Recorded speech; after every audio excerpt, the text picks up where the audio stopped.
Hello guys, coast guard को लेके बहुत ज़्यादा आपको प्रॉब्लम आ रही है। कह रहे हो पहली बात तो सर क्लास व्लास नहीं करा रहे हो। देखो सब कराऊंगा, ठीक है। 4 अक्टूबर से लाइव क्लासेस होंगी कोस्ट गार्ड की। 3 अक्टूबर के रात में मैं टाइम बता दूंगा 4 अक्टूबर को कितने बजे होगे, क्योंकि मैंने कहा ना भी रिसेंटली, देखो मैं खुद भी एयरफोर्स एफकेट की एग्जाम मैंने दी थी। लास्ट ईज मेरा बचा हुआ है इस साल बहुत सारे एग्जाम का। तो मैं सोच रहा हूँ बहुत सारे एग्जाम का रिजल्ट लेके अपने नाम करके बैठ जाऊँ, क्योंकि मेरे को पता है कि फर्स्ट स्टेज के बाद मैं आगे जाता नहीं हूँ। तो इस बार अभी देखो 3 तारीख को सीपीओ का एग्जाम रह गया, तो लास्ट ही चल रहा है। इसके बाद तो एज खत्म है मेरी सबकी। तो सोच रहा हूँ जाऊँ इसको भी फोड़ के आ जाऊँ। अभी रिसेंटली क्या हुआ ना, मैंने दिखाया था आपको मेरी रिसेंटली अभी रिजल्ट जो आई एफ कैट की, इसमें भी मैंने फोड़ दिया है, ठीक है। तो ये सब सीन जो है, मुझे मजा आता है एग्जाम क्रैक करने में और कुछ नहीं। तो मैं इस बार जा रहा हूँ सीपीओ भी क्रैक करके आऊंगा, क्योंकि देखो पिछली बार जून में, अभी रिसेंटली जून में मेरे को मेडिकल से बीपी में अनफिट किया था। तो फिर से जाएंगे फोड़ेंगे, और सीट वीट वेस्ट नहीं होता कुछ, ठीक है। ये सब मन से निकाल दो कि सीट वेस्ट कर रहे हो आप, कुछ नहीं। बस इसलिए मैं थोड़ा सा रुका हुआ था, ताकि मैं भी खुद भी थोड़ा सा रिवीजन कर लूँ, क्योंकि आपके मैथ और एसएससी की मैथ में थोड़ा सा अंतर है। बाकी क्लासेस का टेंशन नहीं लो। बाकी जो आपको कुछ क्वेरीज आ रही थी ना कि एग्जाम पैटर्न में क्या बहुत ज़्यादा चेंज हुआ है, टेंशन नहीं लो, कोई चेंज नहीं हुआ एग्जाम पैटर्न में। और फॉर्म भरने में कुछ कुछ गलतियों के बारे में बताऊंगा, एडिट वगैरह कब होगी फॉर्म, वो सभी चीज़ें बता दूंगा। पेशेंट के साथ रहना। अभी देखो एक चीज़ मैं सबसे ज़्यादा फोकस करूंगा, किसी किसी ने फॉर्म फिलअप करते टाइम फोटो गलत दे दिया है, पैटर्न को लेके टेंशन में आ रहे हैं। और किसी किसी ने ना ये चीज़ पूछ रहे हो कि देखो सर, हम लोग जब फॉर्म फिलअप कर रहे थे तो डॉक्यूमेंट की क्रूशियल डेट क्या होती है, जो हमने मान लो किसी ने 24 को बनवा के डॉक्यूमेंट में डाल दिया, ओबीसी एससी एसटी, क्योंकि एग्जैक्ट टाइम तो उनका 23 तारीख तक था, 23 सितंबर तक लास्ट डेट था। उसके बाद भी डॉक्यूमेंट्स किसी ने बना दिया। तो डॉक्यूमेंट्स के मतलब बात कर लेंगे किस किस डेट तक का डॉक्यूमेंट वैलिड है, ठीक है। वो सब मैं बता दूंगा, EWS SC ST जो भी चीज़ है ना, ओबीसी, सब इसके अंदर डाउट दूर कर दूंगा। बस आराम से इस वीडियो को देखना, थोड़ा सा बड़ा बन जाएगा। बट इसको स्टार्ट करने से पहले रुको। आप चाहे जीडी की तैयारी करो, चाहे डीबी की तैयारी करो, चाहे आंतरिक की तैयारी करो, मैं आपको तैयारी करा रहा हूँ A to Z study app के ऊपर। रिकॉर्डेड क्लासेस रहेंगी सेक्शन 1 की। देखो मेरी बैचेस थोड़ी सी महंगी है, 900 रुपये में सेक्शन 1 में कराता हूँ, ठीक है। कहोगे इतना में तो बहुत लोग हैं यहाँ पे 4-4, 500 में कंप्लीट करा रहे हैं। फर्क है भाई, दोनों में फर्क है, ठीक है। मैं पहले खुद एग्जाम देता हूँ। ये है कोस्ट गार्ड असिस्टेंट कमांडेंट, मैं इसको पहले खुद क्रैक करता हूँ, ठीक है। ये रहा कोस्ट गार्ड असिस्टेंट कमांडेंट का रिजल्ट। ये हाँ भी रिसेंटली एयरफोर्स एफकैट का रिजल्ट, जो कि 27 अगस्त 2023 को था, और 27 सितंबर को रिजल्ट इसका आया। तो मैं बड़े बड़े एग्जाम को खुद क्रैक करने की मतलब क्षमता रखता हूँ। उसके बाद पढ़ाने का मतलब, बोलते हैं ना कि पहले खुद तैरना नहीं आता, दूसरे को तालाब में कूदा देंगे तो फिर प्रॉब्लम है। तो जब तक मैं खुद क्रैक ना करूँ ऐसे एग्जाम, आपसे कई गुना ज़्यादा लेवल के एग्जाम क्रैक करता हूँ, उसके बाद मैं आपको पढ़ाता हूँ। तो ये चीज़ें हैं, और मुझे आइडिया है कि एग्जाम में क्या पूछा जाता है। मैं हवाबाजी नहीं करता हूँ कि मेरे को पढ़ा दो, एमटीएस में भी घुसा दो, एसएससी जीडी में भी घुसा दो, आता वाता कुछ नहीं है, 400-500 लेके सब पढ़ा देंगे। तो वो सब चीज़ें मैं नहीं कहता हूँ, ठीक है। मैं कोई हेट नहीं फैला रहा हूँ, जो रियलिटी में बता रहा हूँ। आप सस्ती बैचेस में लाइव क्लासेस में पढ़ के रिजल्ट लेके आना, तो फिर मेरे से बात करना, ठीक है। बाकी मेरी बैचेस के अंदर क्या होगा, देखो पिछली बैचेस में हमने दबा के रिजल्ट दिया था। ये बच्चों की रिजल्ट है, ठीक है। आप देख रहे होगे 02/2023, ये भी 02/2023, 02/2023, ये सारे 02/2023, ये सारे हमारे बच्चे की जो है ना, ये सारे हमारे बच्चों की क्या रिजल्ट है, ये भी देखो 02/2023, सारे बहुत सारे रिजल्ट है हमारे पास 02/2023 के। वो हमारी 02/2023 वाली बैच में पढ़ के उन सबका रिजल्ट हुआ था। कोस्ट गार्ड का ही रिजल्ट मैंने दिखाया आपको।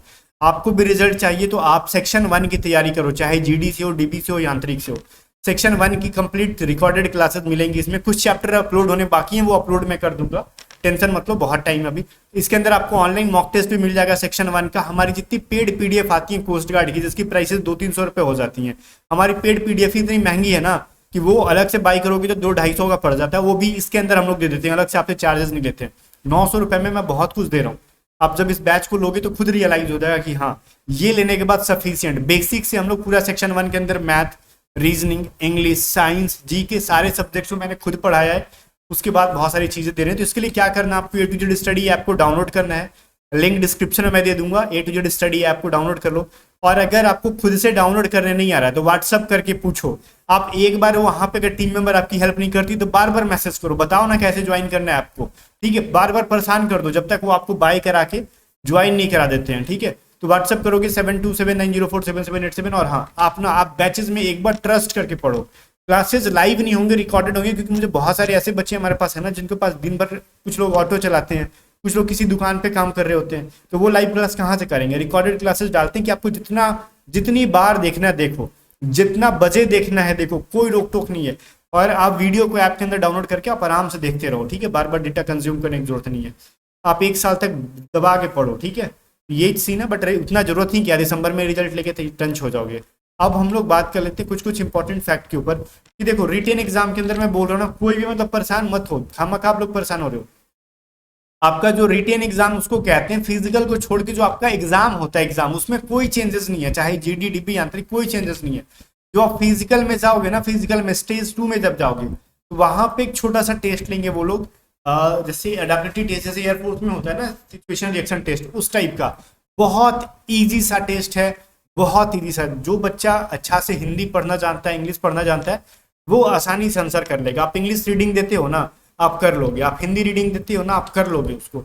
मैं उसका यूट्यूब पे भी करा दूंगा, टेंशन नहीं लो, उसके लिए टेंशन मत लो। बहुत बच्चा टाइप का सवाल आता है, मतलब आंख बंद करके भी करेंगे तो पास हो जाएंगे, बशर्ते कि पूरे सवाल बना देंगे। सेक्शन 1 की तैयारी बहुत अच्छे से कर लो, वो काम आने वाला आपका फेज 2 के अंदर भी, क्योंकि एसआरटी के अंदर रीजनिंग के भी क्वेश्चन डाले जाते हैं, तो वो सभी चीजें बहुत मैटर करेगा, ठीक है। कभी कभार वोकैबुलरी वगैरह डाल देते हैं कोस्ट गार्ड जो असिस्टेंट कमांडेंट का एसआरटी होता है उसके अंदर, ठीक है। तो मतलब ये सभी चीजें छोड़ो, फेज 2 की टेंशन मत लो, वो मैं करा दूंगा। डॉक्यूमेंट जो है आपका 22 सितंबर 2023 के बाद का नहीं होना चाहिए। 22 सितंबर को लास्ट डेट था, बाद में इसकी डेट बढ़ी थी, वो मैटर नहीं करता। उन्होंने डॉक्यूमेंट्स की वैलिडिटी नहीं बढ़ाई थी, उन्होंने फॉर्म फिलअप का डेट बढ़ाया था। पता है क्यों? क्योंकि उन्होंने फॉर्म फिलअप का डेट बढ़ाया ताकि इनके सर्वर में जो प्रॉब्लम था। बाकी जो क्रूशियल डेट होगा वो 22 सितंबर 2023 तक का बना होना चाहिए, या फिर इससे पहले का सारा बना होना चाहिए, जितना भी आपका डॉक्यूमेंट्स है। इससे पहले का बना है तो बढ़िया, 23 सितंबर 24 सितंबर का बना है तो फिर वो एक्सेप्ट करने में प्रॉब्लम करेंगे। अगर बच्चे उनको ना मिल पाए तभी आपको एक्सेप्ट करेंगे। बच्चे उनको काम पर फिजिकल क्लियर कर ले रहे हैं तो फिर वो डॉक्यूमेंट वेरिफिकेशन में छाटना ज़्यादा शुरू करेंगे। कभी कभार एक्सेप्ट कर लेते हैं, कॉल करके भी बुला लेते हैं। एक बार ऐसा भी हुआ था कि डॉक्यूमेंट वेरिफिकेशन में एक बच्चे को भेज दिया कि नहीं तुम्हारा एक्सेप्ट नहीं होगा, बाद में कॉल करके उसको बुला लिया गया, ठीक है। तो ऐसा होता है उस सिचुएशन में जब बच्चे कम मिलते हैं उनको तब। खैर यहाँ पे बच्चे कम नहीं मिलेंगे, कंपटीशन डे बाई डे बढ़ रहा है, तो अपने डॉक्यूमेंट को टंच रखो। और जो भी डॉक्यूमेंट्स है आपकी ना 31 अगस्त 2024 तक की वैलिड होनी चाहिए। अगर डॉक्यूमेंट पे अगर कुछ ऐसा लिखा है कि ये इसकी वैलिडिटी डेट है इतनी, तब आपको इसका टेंशन लेना है। अगर किसी डॉक्यूमेंट्स पे आपका वैलिडिटी डेट नहीं लिखा है, वैलिडिटी जैसे होता है ना कि ये डॉक्यूमेंट इतने तारीख तक वैलिड है, अगर ऐसा कुछ नहीं लिखा है तो रिलैक्स रहो। अगर किसी डॉक्यूमेंट पर अगर ये लिख दिया ना कि ये मतलब इस डेट को वैलिड होगा और ये 31 अगस्त 2024 से पहले एक्सपायर हो जाएगा, तब प्रॉब्लम है। अब वैसे तो जनरली किसी डॉक्यूमेंट पे नहीं लिखा रहता है। ओबीसी पे यूपी बिहार राजस्थान मैंने देखा इनका नहीं लिखा रहता है, किसी किसी स्टेट में लिखा रहता होगा, बाकी जनरली इन सभी स्टेट का नहीं लिखा रहता है। बाकी अपने ओबीसी ईडब्ल्यूएस SC ST पे देख लो। और ईडब्ल्यूएस का सबसे बड़ा लोचा आपको ये आ रहा है ना कि क्या होगा सर, 31 अगस्त 2024 की बात कर रहे हो, हमारा तो हर फाइनेंशियल ईयर में चेंज हो जाता है। आपको कोई प्रॉब्लम नहीं होगा, आपने इस वाले फाइनेंशियल ईयर का बनवाया होगा। वो इतने बेवकूफ़ नहीं है, उनको भी पता है कि फाइनेंशियल ईयर चेंज होता है तो ईडब्ल्यूएस नया बनता है। आपको कोई दिक्कत नहीं है, आप रिलैक्स रहो, ठीक है। ये सभी चीज़ें जो जानकारी मेरे को देनी थी मैंने आपको दी, और इस वीडियो को मेरे हिसाब से खत्म करना चाहिए। और कोई डाउट रह गया हो, एग्जाम पैटर्न कोई चेंज नहीं हुआ, डॉक्यूमेंट और फोटो वाला मैं बताता हूँ, रुको। फोटो वाला कुछ कुछ चीज़ें मैं खुद भूल जाता हूँ क्या बताना है। फोटो कुछ लोग कह रहे हैं ना कि सर देखो हमने फोटो डाल दिया है, हमने स्लेट लेके नहीं डाला, डायरेक्टली नाम वाम ले लिया। फोटो आपने कोई सा भी डाला है, अगर एडिट का ऑप्शन आएगा विदिन 10 डेज, विदिन 7 डेज आ जाएगा, ठीक है। एडिट का ऑप्शन आएगा तो आप फोटो अपलोड करने का ऑप्शन आएगा तो एडिट कर लेना। अगर नहीं भी देते हैं एडिट करने का अधिकार फोटो को, तो उससे कोई प्रॉब्लम नहीं है, आपका एडमिट कार्ड आ जाएगा, ठीक है। आपने पड़ोसी का भी फोटो डाला होगा, एडमिट कार्ड आ जाएगा, लेकिन पड़ोसी के फोटो से आपको डॉक्यूमेंट वेरिफिकेशन में आउट करेंगे। लेकिन फोटो इस पे अगर अपना ही डाला है बिना स्लेट वाला, उसकी वजह से आउट नहीं करते किसी को, तो इसके लिए टेंशन फ्री रहो। बाकी सिग्नेचर थंब वगैरह प्रॉपरली आपका अपलोड होना चाहिए, ठीक है। बाकी एडिट वाले ऑप्शन में मे भी आपको ऑप्शन दे दे एडिट करने का अगर कुछ गलती हुआ हो। बाकी अगर किसी ने जीडी से भरा तो उसका डीबी नहीं होगा, डीबी वालों का जीडी नहीं होगा।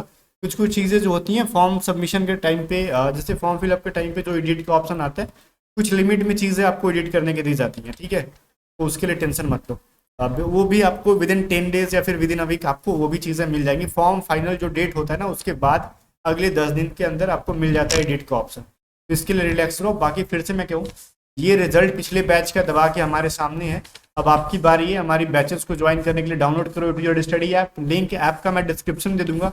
और एक बार ना आप आंख बंद करके ट्रस्ट करें, खाली पढ़ाई पे फोकस रहो, ठीक है। जो चीज़ें मैंने रिकॉर्डेड दी हैं उनको 2 बार 3 बार रिवीजन करो। सारे क्लासेस के नोट्स हमने दिया है, अलग से प्रैक्टिस करने के लिए PDF ओल्ड वाले भी दिए हैं और न्यू जो बना रहे हैं वो भी इसके अंदर देंगे अलग से, फिर आपको कोई भी पैसे नहीं पे करने पड़ेंगे पीडीएफ वगैरह के लिए। ना ही टेस्ट सीरीज के लिए, जो हमारा नया टेस्ट सीरीज आएगा वो भी इस बैच के अंदर मिलेगा, पिछला टेस्ट सीरीज मिलेगा, मतलब काम भर आपको टेस्ट सीरीज मिल जाएगा सेक्शन 1 के लिए। हाँ सेक्शन 1 के लिए मैं कह रहा हूँ, जीडीडीबी यांत्रिकी, ट्रस्ट करके पढ़ो, सिलेक्शन होगा आपका। ठीक है, मिलते हैं नेक्स्ट वीडियो में, तब तक बाय बाय। वीडियो को लाइक करके शेयर कर देना।